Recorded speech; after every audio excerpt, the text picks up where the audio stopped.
ઇતિહાસ આધુનિક ઇતિહાસની શરૂઆત કરીએ છીએ. તો આધુનિક ભારતનો ઇતિહાસ, હવે આ આધુનિક ભારતનો જે ઇતિહાસ છે એ આધુનિક ભારતનો ઇતિહાસ એ નો પાયો છે એ 1453ની ઘટનાથી નંખાયો હોવાનું મનાય છે.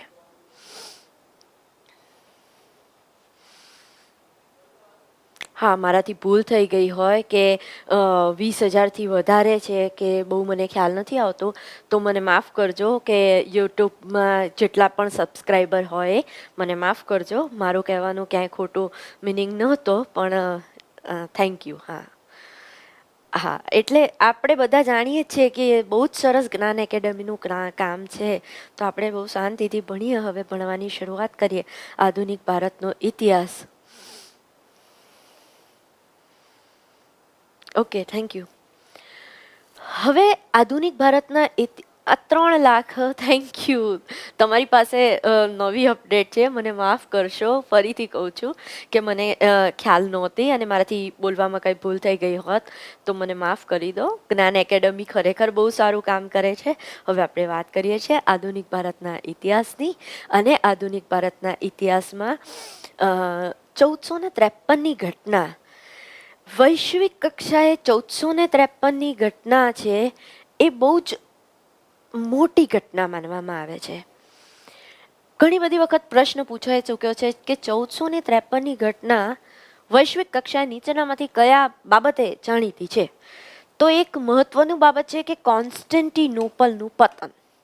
1453ની ઘટના આવે એટલે પહેલું જ આપણા મગજમાં એક જ માઇન્ડ આવે કે 1453ની ઘટના એટલે શું? તો કે કોન્સ્ટેન્ટિનોપલનું પતન.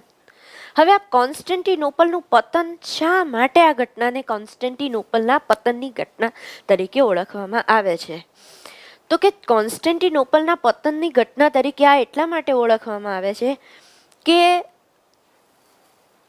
જે રોમન સામ્રાજ્ય છે, આ રોમન સામ્રાજ્ય,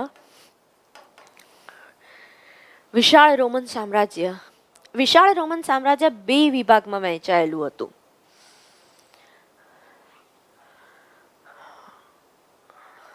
હા, ડાયરેક્ટ આધુનિક ભારતનો ઇતિહાસ. યસ, તમારે બીજું કાંઈ ભણવું છે? હા, વિશાળ રોમન સામ્રાજ્ય 2 વિભાગમાં વહેંચાયેલું હતું. એક છે પૂર્વ રોમન સામ્રાજ્ય અને બીજું છે પશ્ચિમ રોમન સામ્રાજ્ય. તો પૂર્વ રોમન સામ્રાજ્ય છે એ 1453માં મોહમ્મદ બીજાએ જીતી લીધું.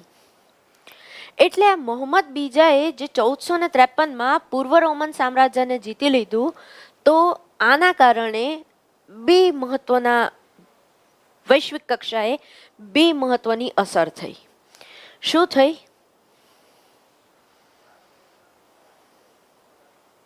Thank you. હવે હા, તો આ રોમન સામ્રાજ્ય છે એ 2 વિભાગમાં વહેંચાયેલું હતું, પૂર્વ રોમન સામ્રાજ્ય અને પશ્ચિમ રોમન સામ્રાજ્ય. મોહમ્મદ બીજાએ 1453માં પૂર્વ રોમન સામ્રાજ્યને જીતી લીધું. પૂર્વ રોમન સામ્રાજ્ય ઉપર મોહમ્મદ બીજાનું આધિપત્ય થયું. એટલા માટે પૂર્વ રોમન સામ્રાજ્યમાં મોહમ્મદ બીજાએ એક આદેશ આપ્યો.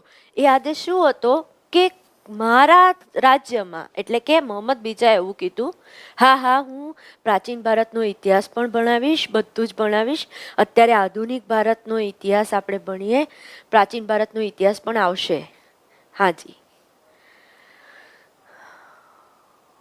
હા, બધું જ આવશે. મધ્યકાલીન ભારત પણ આવશે, પ્રાચીન ભારત પણ આવશે. જી, હા, પર્શિયન બધું જ આવશે. અત્યારે આટલું ભણી લઈએ, પછી શ્યોર આવવાનો જ છે. પ્રાચીન ભારતનો ઇતિહાસ પણ મૂકીશું, મધ્યકાલીન ભારતનો ઇતિહાસ પણ મૂકીશું, ને ગુજરાતનો ઇતિહાસ તો તમારો ચાલી જ રહ્યો છે. એટલે બધું જ આવશે અને બહુ જ સરસ ભણવાની મજા આવી જશે તમને. અત્યારે બસ શાંતિથી ભણો અને મજાથી ભણો, બસ એટલું રાખો.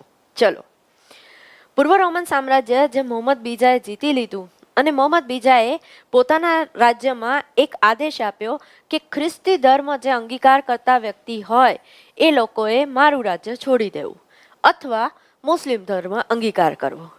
આ બે શરત મૂકી. કાં તો તમે મુસ્લિમ ધર્મ અંગીકાર કરો અને કાં તો તમે ખ્રિસ્તી ધર્મ અંગીકાર કરો, કાં તો તમે માઇગ્રેટ કરો, પૂર્વ રોમન સામ્રાજ્યમાંથી માઇગ્રેટ કરો અને પશ્ચિમ ક્યાંય પણ જાઓ, પણ કાં તો જો તમારે મારા રાજ્યમાં રહેવું છે તો મુસ્લિમ ધર્મ તમારે અંગીકાર કરવો પડશે.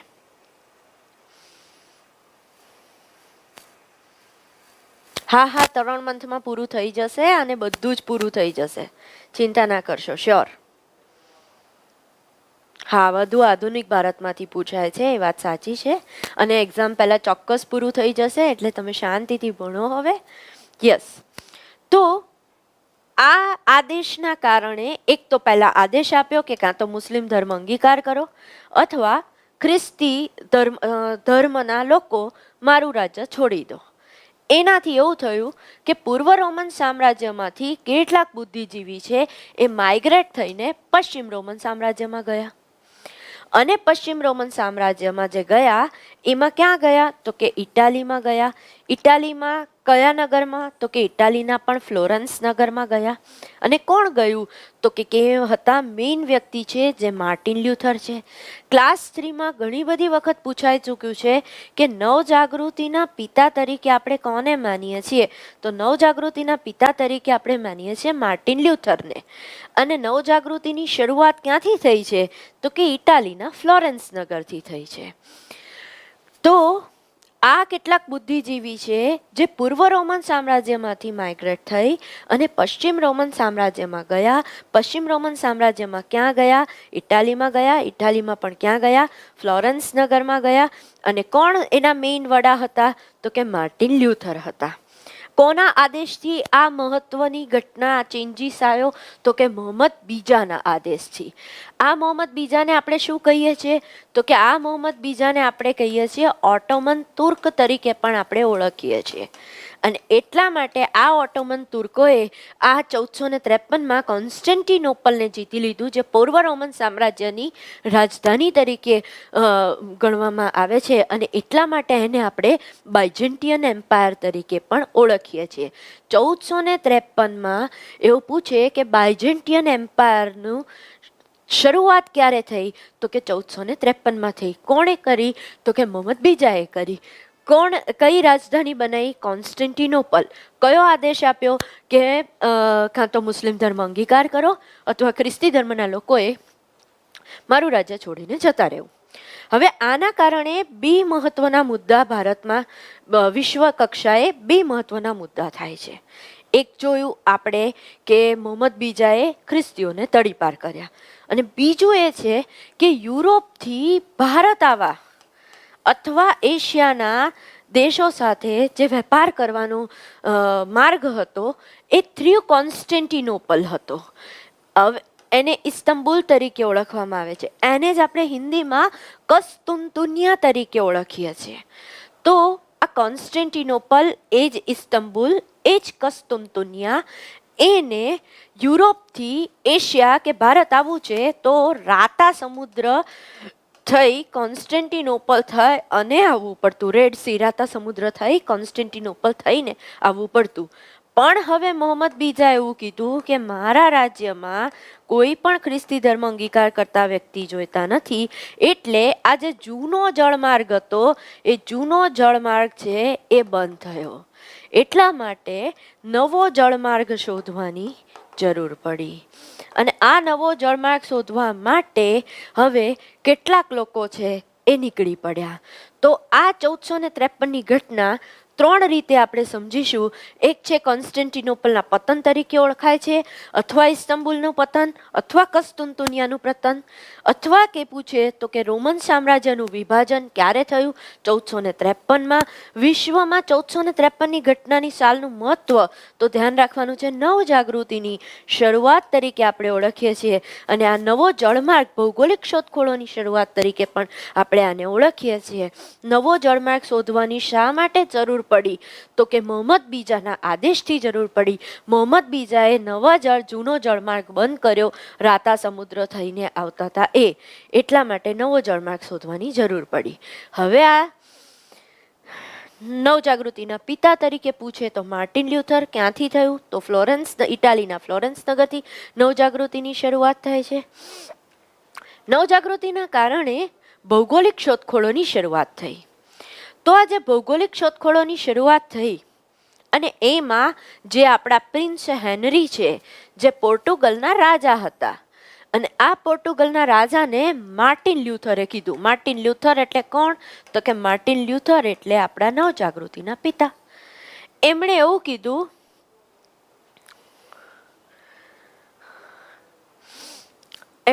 કીધું કે માર્ટિન લ્યુથર છે, એમણે એવું કીધું પ્રિન્સ હેનરીને, કારણ કે હેનરી ધી નેવિગેટર એમને ઉપાધિ મળેલી છે. જુઓ, યાદ રાખજો, ક્લાસ 3માં ઘણી બધી વખત આ પ્રશ્ન પૂછાઈ ચૂક્યો છે અને પૂછાઈ શકવાની શક્યતા પણ છે કે પોર્ટુગલના રાજા કોણ હતા કે જેમને હેનરી ધી નેવિગેટરની ઉપમા મળી છે, અથવા પોર્ટુગલના રાજા પ્રિન્સ હેનરીને કઈ ઉપમા મળી છે? તો આપણે યાદ રાખીશું, હેનરી ધી નેવિગેટરની ઉપમા મળી છે.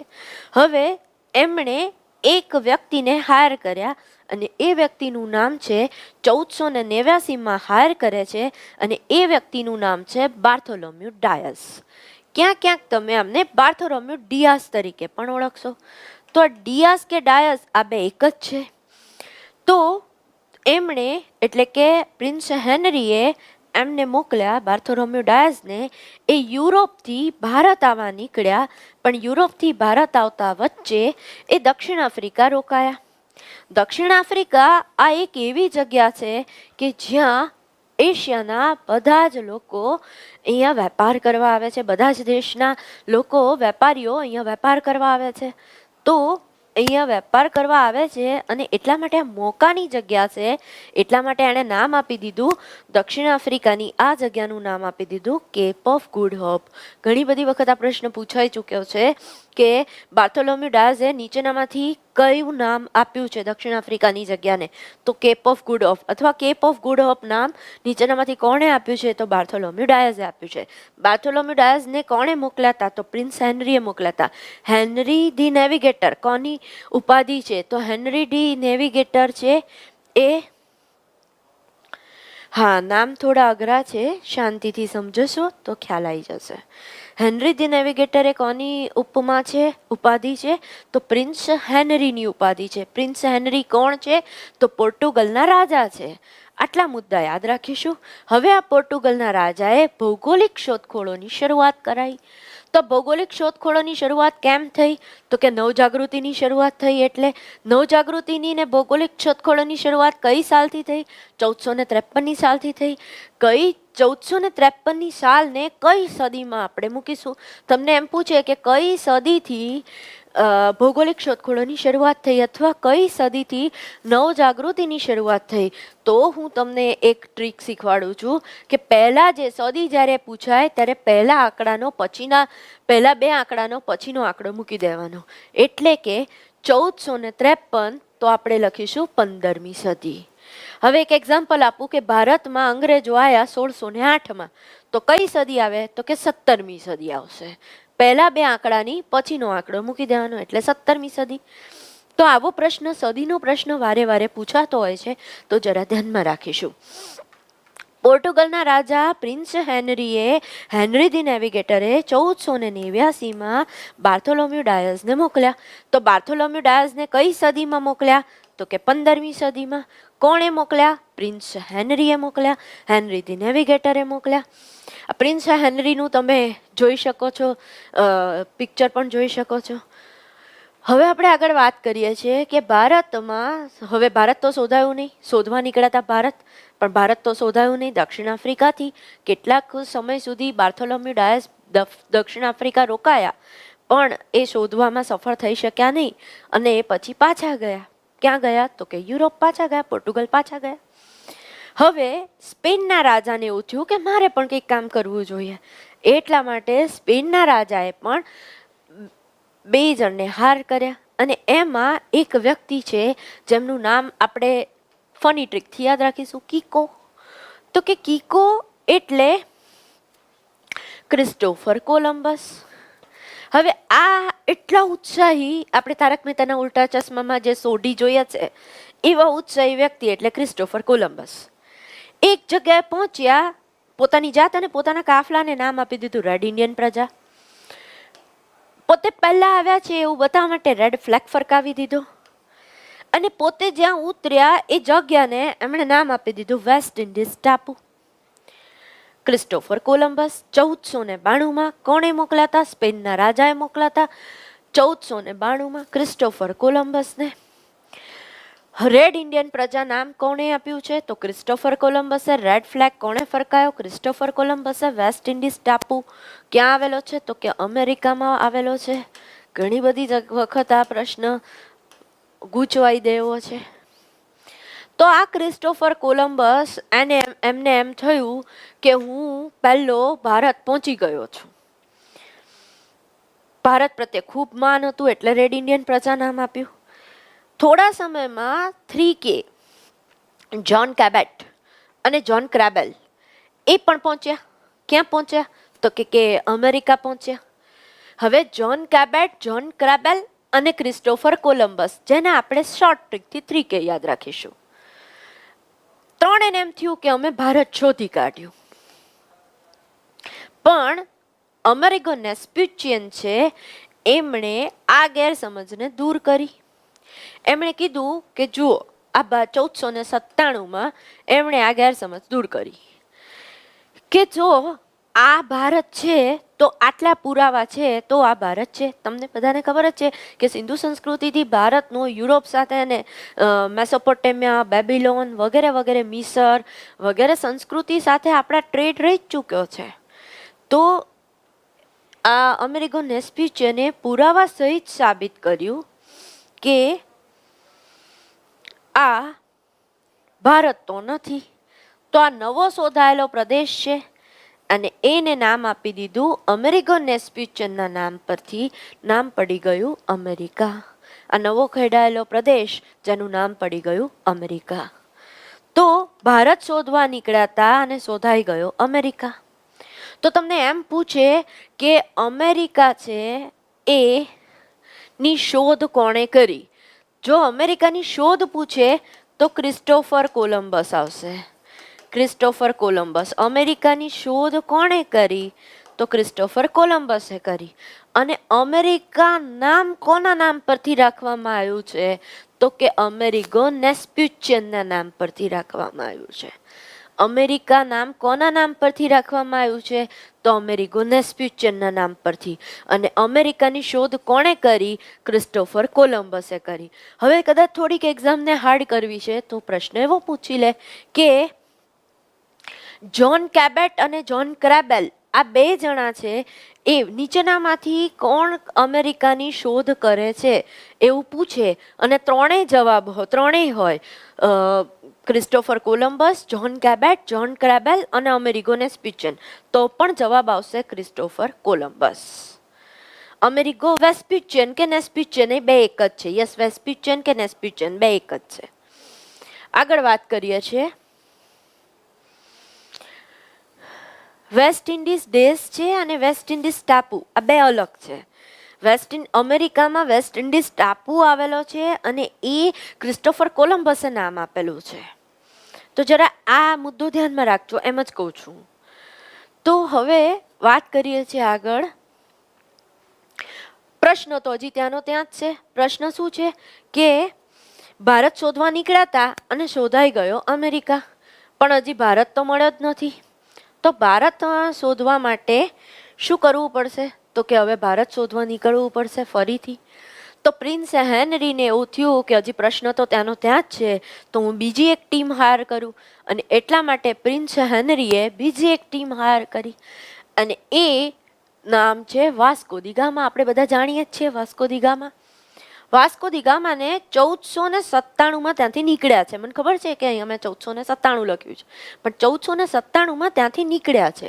વાસ્કો દી ગામાને આપણે જોઈ શકીએ છીએ. વાસ્કો દી ગામા 1497માં ત્યાંથી નીકળ્યા. ક્યાંથી? યુરોપથી, એટલે કે પોર્ટુગલથી. ક્યાં આવવા નીકળ્યા? ભારત આવવા નીકળ્યા. પણ યુરોપથી દક્ષિણ આફ્રિકા સુધીનો જળમાર્ગ તો તૈયાર જ છે. તમને એમ પૂછે કે યુરોપથી દક્ષિણ આફ્રિકા સુધીનો જળમાર્ગ સૌપ્રથમ વખત કોણે બનાવ્યો છે? તો યુરોપથી દક્ષિણ આફ્રિકા સુધીનો જળમાર્ગ સૌપ્રથમ બનાવ્યો છે બાર્થોલોમ્યુ ડાયસે. કોના કહેવાથી બનાવ્યો છે? તો કે બનાવ્યો છે પ્રિન્સ હેનરી, રાજા પ્રિન્સ, પોર્ટુગલના રાજા પ્રિન્સ હેનરીના કહેવાથી.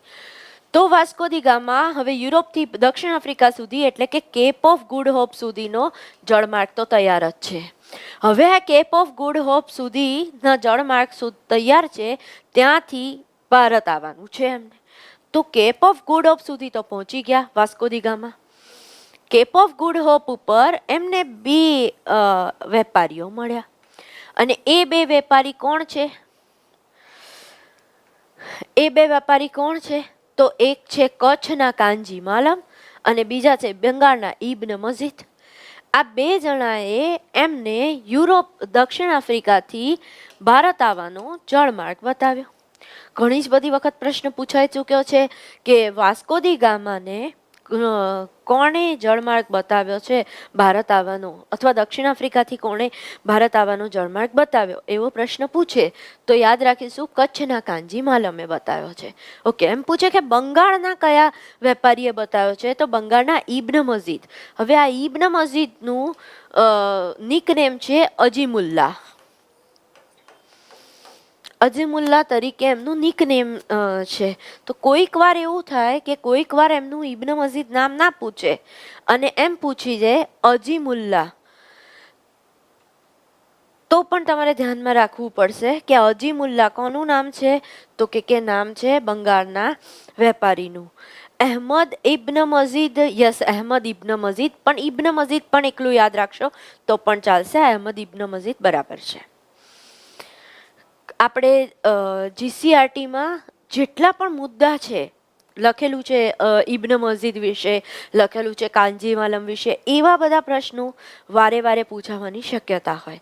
તો આપણી પાસે જે જીસીઆરટી હોય એમાં જે નામ લખેલું હોય એ નામ યાદ રાખીશું. કારણ કે ક્યારેક એવું થાય છે કે એક્ઝામમાં ખોટા આન્સર આપવામાં આવે છે આન્સર કીમાં, ત્યારે રીડ કરીએ છીએ, અને રીડ કરીએ ત્યારે આપણી પાસે આધારભૂત સામગ્રી હોવી જોઈએ. એટલે